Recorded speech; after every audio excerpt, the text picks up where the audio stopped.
भाग्य और कर्म, दो ऐसे शब्द जिनसे संसार घिरा है। कोई कहता है मेरे भाग्य में ये नहीं था कि मेरा जीवन ऐसे हो जाता, जो मुझे ये मिल जाता। कोई कहता है कि मेरे पिछले जन्म के कर्म कुछ ऐसे रहे होंगे जिसके कारण इस जन्म में ऐसा भाग्य मिला। सब छोड़ दीजिए और एक बार शांत मन से सोचिए। आप जानेंगे कि भाग्य और कर्म दोनों इसी जन्म के हैं। अंतर बस इतना है, बात की जाए भाग्य की, तो इस भाग्य से आप जितनी आशा करोगे उतनी ही निराशा पाओगे, क्योंकि ये आशा आपको कर्म करने से रोकती है। यदि बात की जाए कर्मों की, तो अपने कर्मों पर जितना विश्वास रखोगे उतना ही सफलता को अपने पास पाओगे। एक बात स्मरण रखिएगा, भाग्य आपके कर्म निश्चित नहीं करता, किंतु आपके कर्म ये आपका भाग्य अवश्य निश्चित करते हैं। राधे राधे। व्यक्ति का व्यक्तित्व कैसे बनता है, आपको क्या लगता है? व्यक्ति जन्म से अपना प्रारब्ध लेकर आता है, या आपको लगता है कि ये प्रकृति व्यक्ति के लिए उसकी नियति लिख कर देती है? नहीं, ऐसा कदापि नहीं होता। मैं आपको समझाता हूं। जब भी वर्षा होती है, किसी बूंद को देखिए। अब ये बूंद जहां गिरेगी उस पर निर्धारित करता है कि आगे क्या होगा। यदि ये बूंद गिरती है किसी खेत में, तो ये किसी नए पौधे को जन्म देगी। यदि वो गर्म तवे पर गिरी तो स्वयं को भस्म कर देगी। यदि वो किसी सर्प के मुख में गिरती है तो विष बन जाती, सीप के मुख में गिरती है तो मोती बन जाती, यदि वही किसी पत्ते पे गिरे तो ओस बन जाती। एक ही बूंद, किंतु उसकी संगत उसका भविष्य और उसका व्यक्तित्व निर्धारित करती है। अब वो तो केवल एक बूंद है, उसके हाथ में है केवल गिरना, कहां वो भी वो निर्धारित नहीं कर सकते। किंतु आप मनुष्य हैं, आप चुन सकते हैं कि आपकी संगत क्या होगी, किन लोगों के साथ आप पलेंगे बढ़ेंगे। तो अच्छे से कीजिए, क्योंकि ये चयन आपका होगा, क्योंकि ये जीवन आपका है, भविष्य आपका। अब महान बनना है या नहीं, ये निर्णय भी आप ही का होगा।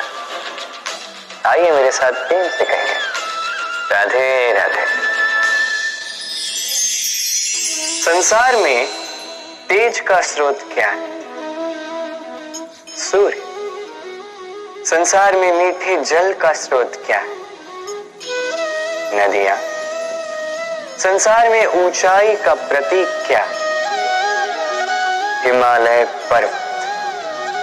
अब जीवन में हम भी ऐसे ही बनना चाहते हैं, सूर्य की भांति तेजस्वी बनना चाहते हैं, नदी की भांति पूजनीय बनना चाहते हैं, हिमालय पर्वत की भांति ऊंचाई प्राप्त करना चाहते हैं। ठीक है, तो इसके लिए हम करते क्या हैं? यदि ऐसा बनना ही है तो सर्वप्रथम सूर्य की भांति स्वयं को जलाना सीखें। सूर्य का सबसे अधिक ताप स्वयं सूर्य में ही होता है। नदियों की भांति स्वयं का मार्ग बनाना सीखें। चट्टानों से टकरा के भी ना रुकना सीखें। हिमालय पर्वत की भांति ऊंचाई प्राप्त करनी है तो उसी पर्वत की भांति अटल रहना सीखो। एक बात स्मरण रखिएगा, स्वयं को जलाओगे तभी संसार को प्रकाश दे पाओगे। राधे राधे। पुस्तिका। पुस्तिका से हम क्या कुछ नहीं सीखते। ज्ञान हो, विज्ञान हो, इतिहास हो, सब सीखते हैं। कहते हैं एक अच्छी पुस्तिका, एक अच्छा ग्रंथ प्राप्त हो जाए तो वो सहस्त्र मित्रों के समान है, किंतु यदि एक अच्छा मित्र मिल जाए तो वो समस्त ग्रंथालय के समान होता है। वो आपको कर्म का ज्ञान देता है, सफलता का विज्ञान समझाता है, वो आपको इतिहास में अमर कर देता है। इतना ही नहीं, वो केवल आपको मार्ग दिखाता नहीं, अपने साथ लेकर उस मार्ग पर चलता भी है। इसलिए यदि जीवन में आपको कोई अच्छा मित्र मिल जाए तो उसे सहेज कर रखें, उसे संभाल कर रखें, जीवन संभल जाएगा। राधे राधे।